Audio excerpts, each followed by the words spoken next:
Selamat hari Selasa untuk kamu yang sedang mendengarkan cerita perjalanan Budayanti. Sekarang kita kembali diperlihatkan dengan Xiao Yan yang pada saat ini berhasil menerima lesatan pedang dari Jian Xiangyang. Xiao Yan sudah menduga di awal bahwa Jian Xiangyang benar-benar merupakan orang yang kuat. Xiao Yan segera menyadari bahwa setiap orang yang muncul di samping permaisuri saat ini merupakan orang-orang yang sangat kuat. Hanya saja mereka tidak menunjukkan hal tersebut dan mereka tampak terlihat biasa. Pada saat ini mereka lebih tertarik untuk melakukan apapun yang mereka inginkan dan bahkan mereka membangun wilayah sendiri untuk menikmati waktu. Sementara itu di sisi lain Jian Xiang yang pada saat ini segera mulai berbicara kepada Xiao Yan dengan dingin. Jian Xiang yang berkata bahwa Xiao Yan memang memiliki beberapa kualifikasi untuk mengambil pedang milik Jian Xiangyang, tetapi meskipun begitu dirinya ingin memberitahu Xiao Yan bahwa dirinya hanya menggunakan kurang dari 10% kekuatan pedang miliknya. Dengan begitu maka dirinya pada saat ini ingin bertanya kepada Xiao Yan, apakah Xiao Yan masih berencana untuk mengambil pedang kedua miliknya ini? Xiao Yan pada saat ini menggertakkan giginya dan mata Xiao Yan menunjukkan tekad. Xiao Yan pun mengangguk dengan serius dan berkata bahwa Xiao Yan telah meminta nasihat pada para senior. Dengan begitu maka tentu saja Xiao Yan pada saat ini harus menerimanya. Jian Xiangyang pun segera menganggukkan kepalanya dan pada saat ini segera kembali berbicara kepada Xiao Yan. Jian Xiang yang menjelaskan bahwa dirinya akan memberitahu Xiao Yan bahwa pedang kedua ini akan mengandung 30% kekuatannya. Begitu selesai berbicara Jian Xiang yang pun seketika menyatukan kembali jari-jarinya dengan erat. Sebuah pikiran di benaknya pada saat ini seketika membentuk sebuah pedang. Tanpa banyak basa-basi lagi Jian Xiang yang pada saat ini segera langsung melesatkan pedang tersebut ke arah Xiao Yan. Sementara itu klon dewa asli pada saat ini sudah berkeringat dingin dan semua otot di tubuhnya menegang. Klon dewa asli bisa merasakan krisis yang kuat begitu pedang ini dilesatkan ke arahnya. Jika klon dewa asli tidak dapat menahan pedang ini kemungkinan besar dirinya benar-benar akan segera terbunuh. Xiao Yan pada akhirnya segera mengayunkan tinjunya dan kekuatan fisik yang kuat dari klon dewa asli seketika meledak. Tidak ada trik yang mewah yang digunakan oleh klon dewa asli dan ini merupakan tinju yang berisi dengan kekuatan penghancur. Banyak benturan pada akhirnya segera kembali terjadi bersamaan dengan kepalan tangan yang berhadapan dengan lesatan pedang. Meskipun tampaknya tidak ada kontak langsung di antara kedua benturan, namun sebuah luka mengangak pada saat ini muncul di tangan klon dewa asli. Luka pedang yang ganas pada saat ini dapat terlihat di klon dewa asli, tetapi meskipun begitu Xiao Yan pada saat ini tidak berhenti dan mengayunkan tinjunya dengan ganas sampai Xiao Yan benar-benar meledakkan pedang emas. Klon dewa asli pada saat ini benar-benar berlumuran darah dengan kulit dan daging yang pada saat ini benar-benar terkoyak. Penampilan klon dewa asli juga benar-benar terlihat ganas dan menakutkan membuat semua orang menyipitkan mata. Tetapi meskipun begitu luka mengerikan dari klon dewa asli sembuh dengan cepat hanya dalam beberapa tarikan nafas. Sementara itu Xiao Yan menyipitkan matanya karena bagaimanapun klon dewa asli belum pernah mengalami luka seperti ini selama pertempuran. Sementara itu tentu saja kekuatan fisik yang ditunjukkan oleh klon dewa asli ini juga membuat Jian Xiang yang mengungkapkan ekspresi luar biasa di wajahnya. Jian Xiang yang pun segera berkata kepada Xiao Yan bahwa kekuatan fisiknya memang sangat bagus. Jika dirinya bisa mengambil pedang ketiga milik Jian Xiang yang maka itu berarti dirinya akan dapat melawan orang kuat di langkah kedua keabadian. Mendengar hal ini mata Xiao Yan pada saat ini kembali dipenuhi dengan tekad dan Xiao Yan benar-benar serius. Xiao Yan harus berusaha sekuat tenaga untuk bisa menahan lesatan pedang ketiga dari Jian Xiangyang. Xiao Yan pada akhirnya tanpa banyak basa-basi lagi segera menggabungkan tubuh aslinya dengan klon dewa asli. Sesaat kemudian Xiao Yan mengangkat kepala ketika menatap ke arah sosok Jian Xiangyang. Klon dewa asli yang semula tidak memiliki fluktuasi origin Qi pada saat ini telah bergabung dengan Xiao Yan. Ada api serta guntur yang pada saat ini meledak yang benar-benar membuat peningkatan kekuatan dari tubuh klon dewa asli. Jika dibandingkan dengan sebelumnya, aura dari klon dewa asli pada saat ini kembali meningkat ke tingkat yang lebih tinggi. Jian Xiang yang memberikan Xiao Yan cukup waktu untuk bersiap pada saat ini sedikit terkejut dan mulai berbicara. Jiang Xiang yang bertanya apakah ini adalah kondisi terkuat dari Xiao Yan. Memang ada suatu peningkatan di sana, tetapi peningkatan tersebut tidaklah banyak. Xiao Yan pada saat ini menyipitkan matanya dan Xiao Yan segera berkata kepada Jian Xiang yang bahwa Xiao Yan siap. Jian Xiang yang pada akhirnya segera mengangkat lengannya dan pedang pada saat ini seketika kembali melonjak dari kedua jarinya. Jian Xiang yang tanpa banyak basa-basi segera menebas satu pedang ini ke arah Xiao Yan. Fluktuasi yang dipancarkan oleh pedang ini benar-benar berbeda jika dibandingkan dengan dua pedang sebelumnya. Seluruh ruang pada saat ini meledak dengan suara siulan yang menusuk dan cahaya pedang emas ini benar-benar melesat.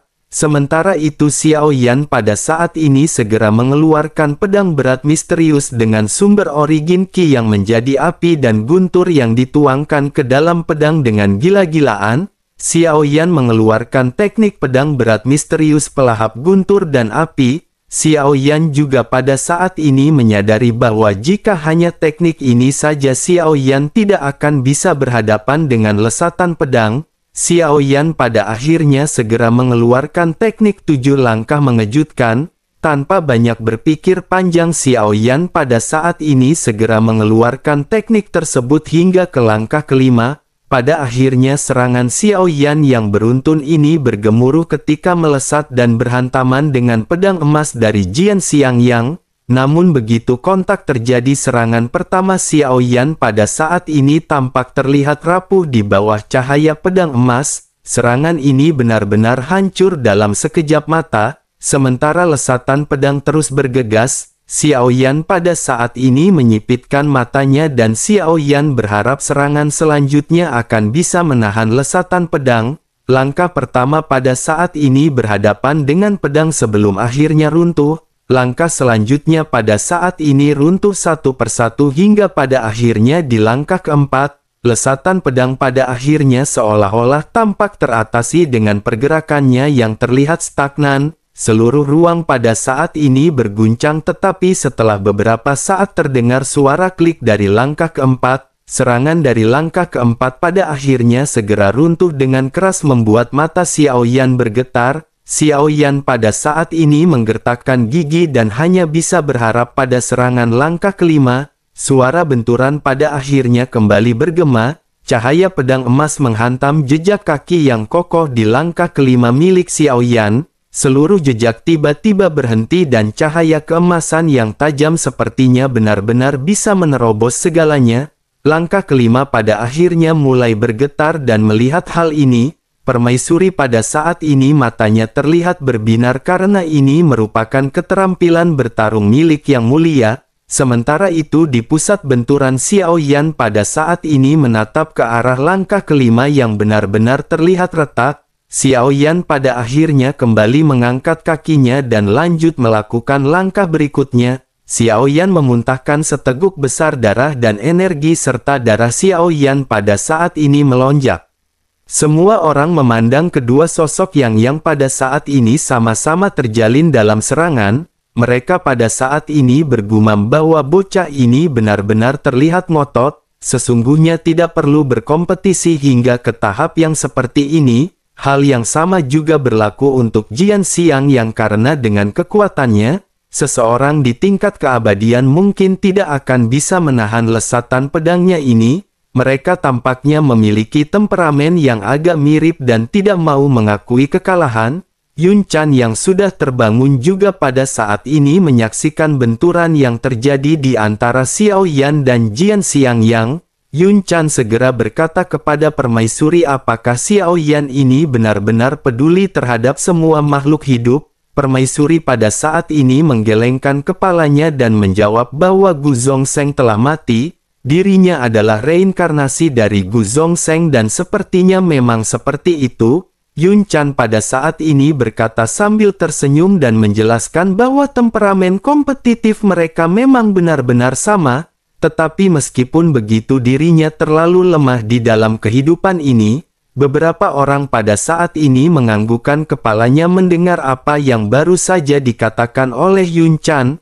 Tampaknya mereka memiliki perasaan yang sama satu sama lain ketika menatap ke arah Xiao Yan. Sementara itu permaisuri pada saat ini bergumam bahwa dirinya mengingat sesuatu. Xiao Yan terlihat persis sama dengan pria yang berasal dari istana pemburu dewa. Yang membedakan hanyalah gaya rambutnya. Mendengar hal tersebut mata semua orang pada saat ini tiba-tiba menyusut dan semua orang bereaksi. Semua orang memandang ke arah permaisuri dengan bingung dan bertanya apa yang terjadi. Permaisuri pun segera menjelaskan ini adalah alasan mengapa Xiao Yan sangat lemah pada saat ini. Dunia tempat mereka berada hanyalah subdunia yang diciptakan oleh dunia sensi.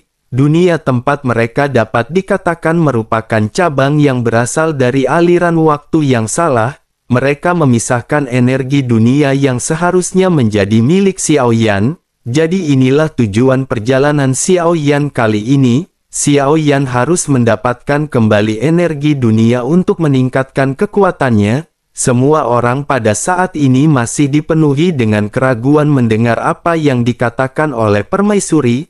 Mereka pada saat ini masih belum mengerti apa yang dimaksud oleh permaisuri. Tetapi meskipun begitu mereka semua pada saat ini bertanya kepada permaisuri dengan sedikit heran. Yun Chan pada saat ini bertanya apakah maksud permaisuri adalah Xiao Yan harus membunuh Zhu Qi yang merupakan penguasa dari istana pemburu dewa. Permaisuri sedikit mengangguk dan segera menjelaskan bahwa jika Xiao Yan ingin mengambil kembali energi dunia maka ini adalah satu-satunya cara. Yun Chan pada saat ini mengerutkan keningnya mendengar apa yang baru saja dikatakan oleh permaisuri. Sosoknya lanjut menjelaskan bahwa bahkan jika Xiao Yan memiliki kekuatan tahap kedua dari keabadian, hampir tidak mungkin baginya untuk berhasil membunuh sosok bernama Zhu Qi. Semua orang pada saat ini menggelengkan kepalanya mendengar apa yang baru saja dikatakan oleh Yun Chan ini. Sementara itu Yun Chan lanjut menjelaskan bahwa dirinya telah mendengar kekuatan Zhu Qi ini belum meningkat selama bertahun-tahun, tetapi meskipun begitu dirinya memiliki banyak makhluk tingkat keabadian di bawah komandonya. Hal inilah yang pada akhirnya membuat istana pemburu dewa sekarang telah bertambah besar. Menanggapi hal tersebut permaisuri yang masih tersenyum pada saat ini sedikit menoleh dan mulai berbicara. Permaisuri bertanya menurut mereka seberapa besarkah prestis yang tersisa dari gelar permaisurinya. Semua orang pada saat ini terdiam mendengar apa yang dikatakan oleh permaisuri. Yun Chan pada saat ini segera berkata bahwa permaisuri telah tertidur untuk waktu yang lama. Bersamaan dengan tersebut alam Xuan Yin hari ini juga telah lama melupakan gelar permaisuri. Semua orang pada saat ini tercengang mendengar apa yang dikatakan oleh Yun Chan karena perkataan ini benar-benar merupakan perkataan yang menyakitkan, tetapi permaisuri dan Yun Chan merupakan dua sosok yang sangat dekat. Permaisuri pada saat ini hanya tersenyum kepada Yun Chan sebelum akhirnya menghela nafas. Sesaat kemudian kekuatan penindasan yang kuat seketika melonjak dari tubuh permaisuri. Sosoknya lanjut berkata bahwa jika begitu permasalahannya biarkan dunia tahu bahwa permaisuri masih ada. Yun Chan pada saat ini menatap ke arah permaisuri setelah merasakan tekanan yang kuat yang melonjak. Semua orang pada saat ini kebingungan setelah merasakan kekuatan dari permaisuri. Sementara itu mata indah permaisuri pada saat ini memandang ke kejauhan dengan mata tegas ketika menatap ke arah Xiao Yan. Permaisuri berkata meskipun dirinya tidak bisa kembali ke puncaknya, membakar esensi kehidupan terakhirnya pada akhirnya harusnya bisa membantu Xiao Yan. Semua orang memandang ke arah permaisuri yang dipenuhi dengan tekad dan ada juga kebahagiaan di wajahnya. Sementara itu Yun Chan langsung merasa bahwa hal ini benar-benar tidak bisa dilakukan oleh permaisuri. Sosoknya berkata bahwa meskipun dirinya adalah reinkarnasi dari Yang Mulia tetapi sesungguhnya dirinya bukanlah Yang Mulia. Yun Chan khawatir dirinya tidak dapat memahami perasaan yang pada saat ini dimiliki oleh permaisuri, terlebih lagi karena Yang Mulia jugalah permaisuri terpukul dengan keras dan hampir mati. Permaisuri pada saat ini melambaikan tangannya mendengar apa yang baru saja dikatakan oleh Yun Chan. Permaisuri bersedia memberikan segalanya untuk Gu Zongsheng, hanya karena kerinduan dan cintanya yang tidak ada habisnya terhadap Gu Zongsheng. Sosoknya pada saat ini rela kehilangan nyawanya demi membantu Xiao Yan. Melihat permaisuri yang benar-benar dipenuhi dengan tekad, Yun Chan pada saat ini hanya bisa tersenyum pahit. Yun Chan berpikir bahwa tidak mungkin bagi Yun Chan untuk bisa meyakinkan wanita yang sedang tersesat hatinya dan bucin. Yun Chan hanya bisa menghela nafas sebelum akhirnya berkata karena permaisuri telah mengambil keputusan maka mereka hanya bisa mengikutinya.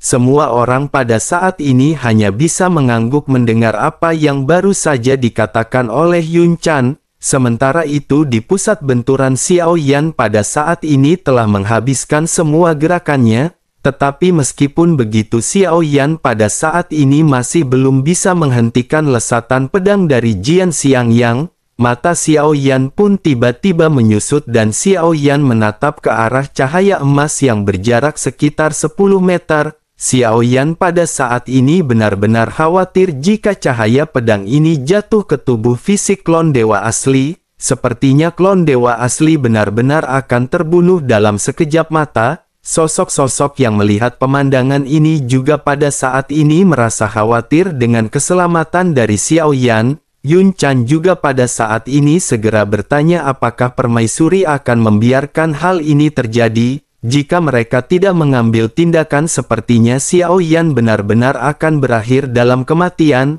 Permaisuri pada saat ini menggelengkan kepalanya dan berkata bahwa mereka tidak perlu mengambil tindakan apapun. Ini merupakan harga yang harus dialami oleh Xiao Yan jika Xiao Yan ingin menjadi lebih kuat. Semua orang pada saat ini hanya bisa menghela nafas dan kembali fokus pada pusat benturan di mana Xiao Yan pada saat ini semakin kewalahan. Kong Meng yang juga telah kembali pada saat ini dipenuhi dengan semangat ketika melihat sosok Xiao Yan yang tertekan. Kong Meng membuka matanya lebar-lebar sebelum akhirnya berteriak agar Jian Xiang yang jangan menunjukkan belas kasihan. Kong Meng tampaknya pada saat ini benar-benar ingin membalas dendam kepada Xiao Yan. Xiao Yan telah menyiksanya sedikit demi sedikit hingga mengakibatkan Kong Meng kehilangan wajah. Sementara itu permaisuri pada saat ini sedikit menoleh mendengar apa yang baru saja dikatakan oleh Kong Meng. Kong Meng seketika terdiam dan Kong Meng segera menyadari bahwa sosok ini adalah reinkarnasi dari kekasih permaisuri. Sementara itu di sisi lain Xiao Yan pada saat ini menggertakkan giginya dan Xiao Yan hanya bisa mengeluarkan origin Qi yang kuat milik Xiao Yan. Xiao Yan hanya bisa mengeluarkan apa yang pada saat ini bisa Xiao Yan keluarkan. Origin Qi yang kuat pada akhirnya segera membuat lapisan yang menghalangi lesatan pedang dari Jian Xiangyang. Namun pada akhirnya lesatan pedang benar-benar menghancurkan perisai yang dibentuk oleh Xiao Yan. Lesatan pedang juga terus-menerus mengarah ke arah Xiao Yan dan begitu hendak sampai, cahaya pedang putih menyala dengan keras dan seketika berhantaman dengan pedang emas. Dalam waktu singkat pedang emas ini benar-benar langsung dihancurkan oleh cahaya pedang putih. Pada saat yang bersamaan suara samar dan serak perlahan keluar ketika sesosok berkata bahwa ilmu pedang orang ini agak bagus, tetapi meskipun begitu ilmu pedang orang ini masih kalah dengan dirinya. Sesosok pada saat ini muncul di depan Xiao Yan dengan membawa kotak pedang di punggung. Sosok pria tua terlihat mengelus janggutnya dan segera menatap ke arah Jian Xiang yang penuh minat. Sosok ini ternyata adalah pendekar pedang gila yang berasal dari Labu Dewa Bermata 9. Xiao Yan sama sekali tidak memanggilnya dan pendekar pedang gila ini sepertinya mengambil inisiatif. Sosoknya benar-benar telah memblokir serangan yang mengarah ke arah Xiao Yan. Begitu pendekar pedang gila ini muncul, ekspresi acuh tak acuh dari Jian Xiang yang juga tiba-tiba berubah.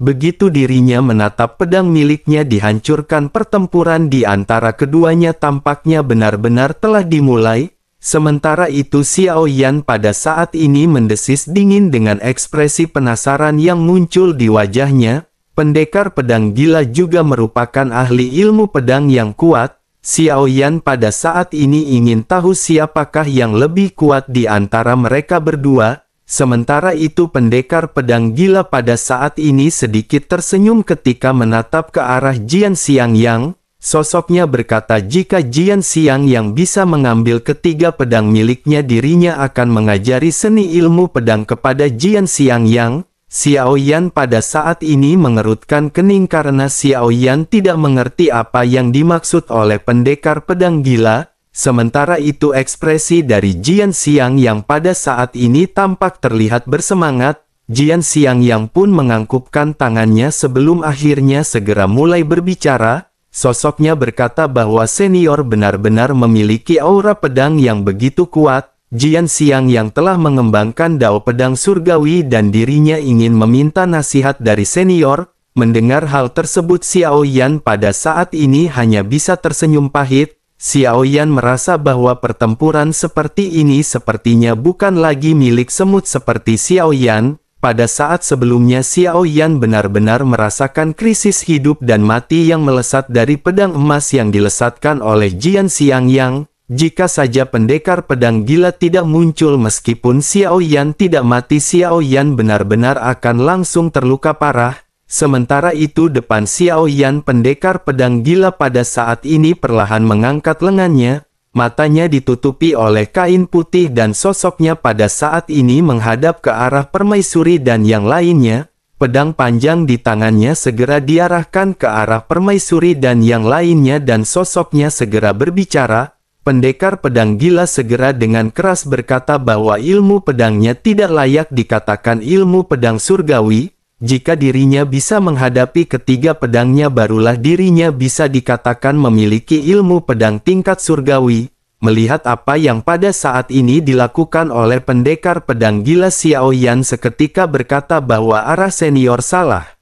Pendekar pedang gila pun menggaruk kepalanya dan tertawa ke arah Xiao Yan. Sosoknya lanjut berkata bahwa dirinya benar-benar ingin meminta maaf karena dirinya memang buta. Xiao Yan pada saat ini hanya bisa tersenyum pahit dengan apa yang baru saja ditampilkan oleh si buta dari gua hantu. Sementara itu pendekar pedang gila pada akhirnya segera memalingkan tubuhnya setelah merasakan aura dari Jian Xiang yang. Sosoknya lanjut mengayunkan pedang di tangannya dan seberkas pedang putih membumbung ke langit. Seluruh kehampaan tampak seperti danau yang langsung terbagi menjadi dua. Jian Xiang yang juga terguncang melihat pemandangan ini dan sosoknya menggertakkan gigi. Pedang panjang di belakangnya pada akhirnya segera terhunus dan sosoknya segera melesatkan pedang miliknya. Begitu pedang ini dengan ganas ditebaskan, kedua kekuatan pada akhirnya sama-sama meraung. Kedua pedang itu pada akhirnya bertabrakan dengan keras. Cahaya yang menyilaukan juga pada saat ini melonjak akibat benturan di antara kedua belah pihak. Namun pada saat yang bersamaan pedang emas dari Jian Xiang yang tampaknya sangat kuat benar-benar langsung runtuh dalam sekejap cahaya. Pedang putih juga langsung melesat dan langsung menembus masuk ke dalam tubuh Jian Xiang yang. Pedang ini benar-benar menembus dada dari Jian Xiang yang dan sosoknya segera memuntahkan seteguk besar darah. Pedang panjang di tangannya patah menjadi dua bagian dan sosoknya pada saat ini segera menstabilkan tubuh. Sementara itu pendekar pedang gila pada saat ini berkata dengan tenang. Sosoknya menjelaskan bahwa berdasarkan tumbukan ini seperti apa yang dirinya katakan sebelumnya, Jian Xiang yang benar-benar tidak layak menyebut dirinya merupakan ahli pedang surgawi. Wajah Jian Xiang yang pada saat ini sangat pucat dan sosoknya hanya bisa memegang luka yang berada di dadanya. Sementara itu pendekar pedang gila pada saat ini segera melambaikan tangannya dan pedangnya pada saat ini segera kembali masuk ke dalam kotak pedang. Sosoknya lanjut menoleh ke arah Xiao Yan dan dengan ekspresi acuh tak acuh segera bertanya apakah Xiao Yan puas. Xiao Yan pada saat ini sedikit terkejut dan berpikir tampaknya pendekar pedang gila hanya berniat untuk melindungi Xiao Yan. Xiao Yan pada akhirnya segera mengucapkan terima kasih kepada pendekar pedang gila. Xiao Yan lanjut berkata tetapi sesungguhnya Xiao Yan lah yang berinisiatif meminta nasihat dari senior Jian Xiangyang. Xiao Yan pada saat ini merasa tidak enak hati setelah melihat apa yang pada saat ini dialami oleh Jian Xiangyang. Sementara itu pendekar pedang gila pada saat ini mendengus dan berkata bahwa jika dirinya memiliki pemahaman, pedangnya akan cukup untuk dirinya pahami selama 1000 tahun. Xiao Yan pada saat ini mengerutkan kening dan tidak mengerti apa yang dimaksud oleh pendekar pedang gila. Sementara itu Jian Xiang yang di kejauhan menyeka noda darah yang keluar dari mulutnya. Luka bekas pedangnya juga pada saat ini dengan cepat pulih tetapi meskipun begitu masih ada jejak pedang yang pada saat ini tertinggal di tubuhnya. Meskipun Jian Xiang yang dikalahkan oleh pendekar pedang gila Jian Xiang yang tampaknya pada saat ini telah memahami sesuatu. Sosoknya segera menangkupkan tangannya dan mengucapkan terima kasih atas nasihat senior. Sementara itu pendekar pedang gila pada saat ini bergumam jika Jian Xiang yang bisa memahami 30% sarangan tersebut dengan jelas, Jian Xiang yang pasti akan mendapatkan terobosan lain di dalam ilmu pedang. Namun jika dirinya tidak dapat memahami salah satu pedangnya barusan dirinya tidak memenuhi syarat untuk memahami pedang kedua dan ketiga. Jian Xiang yang pada saat ini sedikit terkejut mendengar apa yang dikatakan oleh sosok ini. Sementara itu pada saat ini pendekar pedang gila segera berubah menjadi kepulan asap dan masuk kembali ke dalam labu. Xiao Yan terkejut karena ternyata pendekar pedang gila benar-benar dapat pergi dan masuk sesuka hatinya ke dalam labu.